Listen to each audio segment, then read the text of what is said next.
friends. My name is Brooklyn, and this is David, and you're watching the Grow Curriculum Deep Dive for the series Guiding Light from Grow Students, Volume 5. So for the next few minutes, we're going to give you a big picture overview of what you can expect from this series so you can be better prepared to teach it. But we're also going to take an in-depth look at some of the specifics too. We don't want you to miss a thing. Yes, and so if you are a Grow user, this is a perfect time for you to start preparing and planning for the series, start getting all the materials ready, start brainstorming of how you're going to teach this and what you're going to teach. If you're not a Grow user, no worries whatsoever. Feel free to just pop into our conversation, take some tips, some tricks, some ideas, some thoughts. Maybe you can adjust this for a series that you're going to teach in the future. But here's how the deep dive is going to go, and here's the rundown. So first, we're going to give you an overview of the series. Then we're going to look at the theme. Then we're going to look at the structure. And then finally, we'll give you some tips to how to make the series the best possible series you can ever teach.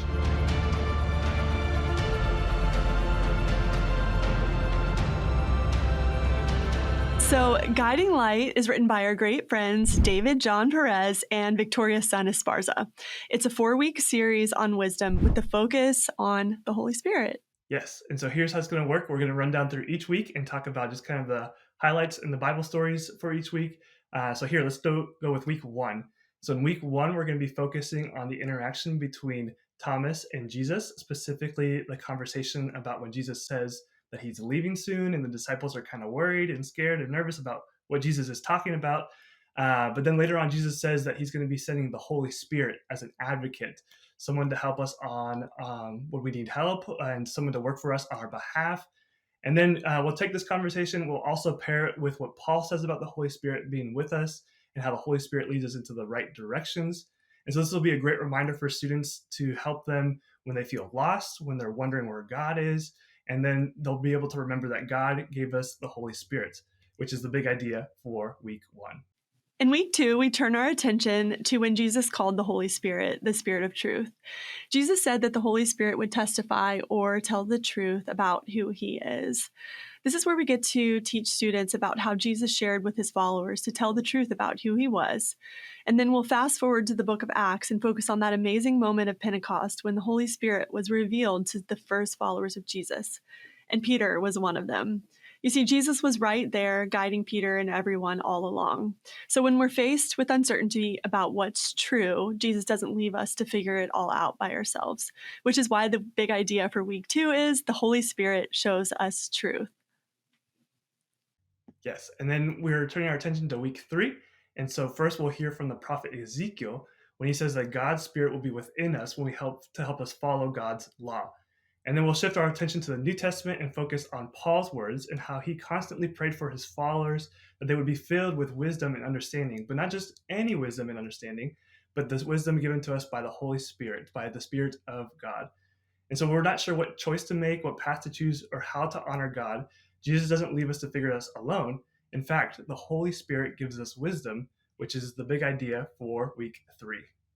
Yes, and then finally in week 4, we'll explore the fruits of the Spirit that Paul mentions to the Galatians. Paul reminded the Galatians that God had already given them everything that they needed to love each other through the help of the Holy Spirit. Then we're going to take a look at how we are called to be the light of the world and how Jesus helps us do that. And finally hear from Paul one more time to learn about how the Holy Spirit helps us love, which is the big idea for week 4. All right, so that was the rundown of the series and the passages that we're going to be talking about and covering. So as always, remember, if you want to focus on certain aspects of the Holy Spirit, you're more welcome to certainly do that and customize the series to adapt that and adapt your needs. And we hope ultimately that this series will be helpful to you as you talk about the Holy Spirit as a guiding light to wherever we go and wherever students go. So one more time, here are the big ideas for the series. God gives us the Holy Spirit. The Holy Spirit shows us truth. The Holy Spirit gives us wisdom. And the Holy Spirit helps us to love. That's awesome. I can't wait for everyone to experience this study on the Holy Spirit. The Holy Spirit is such a helper, such a guide. It's going to be great. Yes.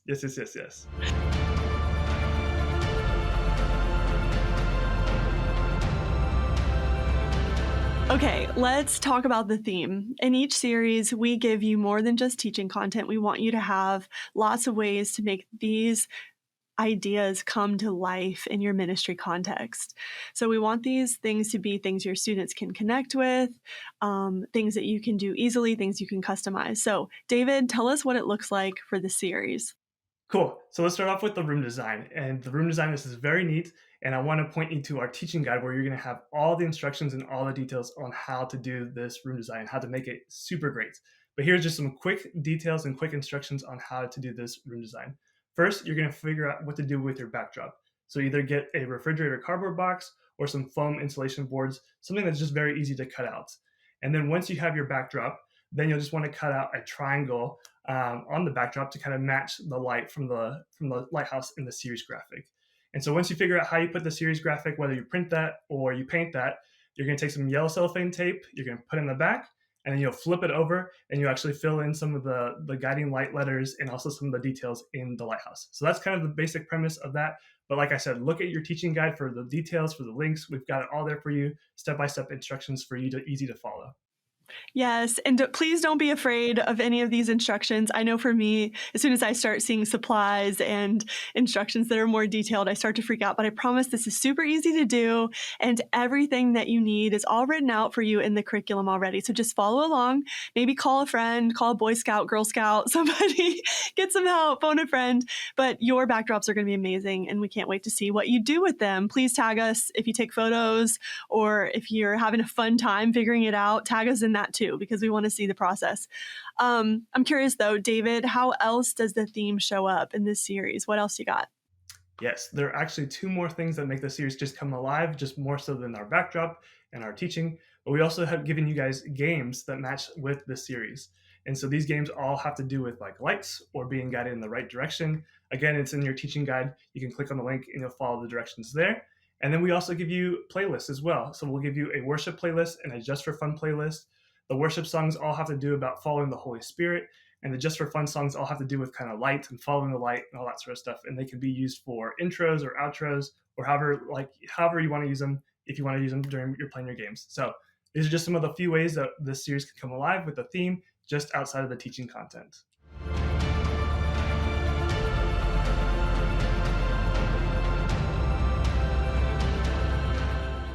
Next up, we want to give you a look at the structure of the series. If you're using Grow and you've been using Grow for a while, you know that these structures exist. But if you're new to the Grow family and you're just figuring stuff out, I'll just explain that for you real quick.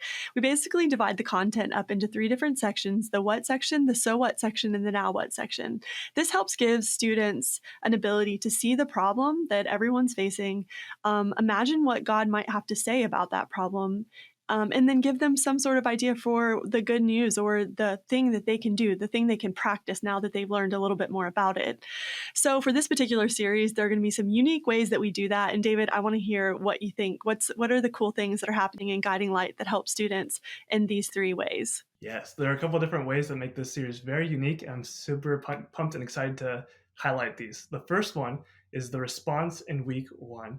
And so for this one, you'll actually be using some like frosted globe bulbs, and you'll need some permanent markers, and you'll essentially give students a chance to write a challenge that they're having and asking God how they can be led by the Holy Spirit in this challenge. And so they'll actually write on the light bulb, and then they'll put the light bulbs back into the string lights, and you can light up the string lights and kind of have like all their challenges lit up.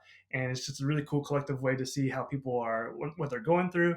And also it adds to the backdrop as well. So you can have the string lights kind of hanging up along your backdrop or along your stage and kind of have that be a reminder for the whole series as you teach.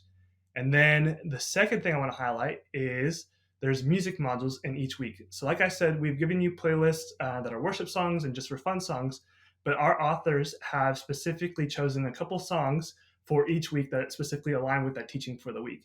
And there are worship songs and there's also just for fun songs, so you can pick which one you'd like to use. And along with those songs, there are some handouts that you can use that you can play the song and have students reflect on the song and then have them write some of their favorite lyrics or what the song means to them or how the song moves them to either be more in line with the Holy Spirit or how they can kind of move forward with their lives. And then lastly, this is probably my favorite one for the series, is that each week of the series includes a Star Wars clip. And so Star Wars is one of my favorite movies. I love Star Wars.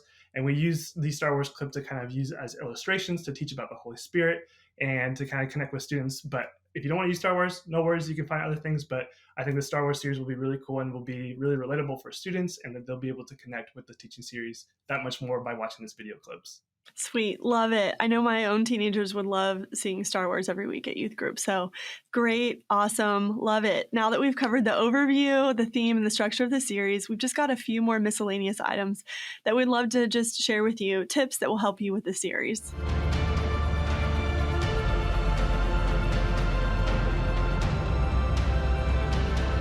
Tip number one for middle schoolers, let's just make it extra clear that the Holy Spirit is not the same as the Force. This series does include some clips from Star Wars, and they're wonderful. And they mention the Force, although it's a fun time to like kind of make the comparison. We still want to make it clear that the Force is not the same as the Holy Spirit. Maybe you might have some pretty literal thinkers in your group, some younger folks that would maybe, confuse the two. So just pay attention to what you say and what you're emphasizing as you talk about the Holy Spirit. It's a fun metaphor, but just to be safe, we want to point it out. Yes. And then tip number two for high schoolers, talk about the Holy Spirit is viewed in different expressions of Christianity. So this might come up in discussion without your prompting. High schoolers are very eager to ask questions and kind of maybe ask some random questions as you're teaching. So just be prepared to address it in a way that if a student asked about the Holy Spirit, that you invite questions and discussions and wonder out loud without judging, create a safe space for students to wonder about the Holy Spirit and what it means and who is the Holy Spirit and all that sort of thing. So you might actually learn something from your students as they're asking these questions. And tip number three, create momentum by using ever present. What is ever present? Ever present is the adult adaptation of the study of the Holy Spirit. So if you're using Grow Groups, our curriculum for students, we also have a curriculum for adults as well. And the study ever present is actually adapted from the same content that is here in Guide and Light. So if you want to teach the same thing at the same time, it might be really, really helpful for the students in your community to have adults who are also studying the same things so that their questions aren't going into a space where people aren't, presently studying, learning, growing. So it might just really be helpful if adults want to kind of line up and learn the same things that the students are. All right, well, that's it for this month's deep dive. We're so excited to see what you come up with. Don't forget to share your tips, your tricks, your fails, your successes, all the things. You can always search the Facebook group, stuff you can use, a youth ministry community, search Guiding Light, search help, cry out, put your bat signal up. Everybody's here for you as you prepare. And don't forget, if you ever need anything, you can always reach out to us via Facebook, Instagram, all the ways. We'd love to be helpful. We'd love to make sure you have everything you need to do what you already do so well. So have a great week, everybody, and we'll see you next time.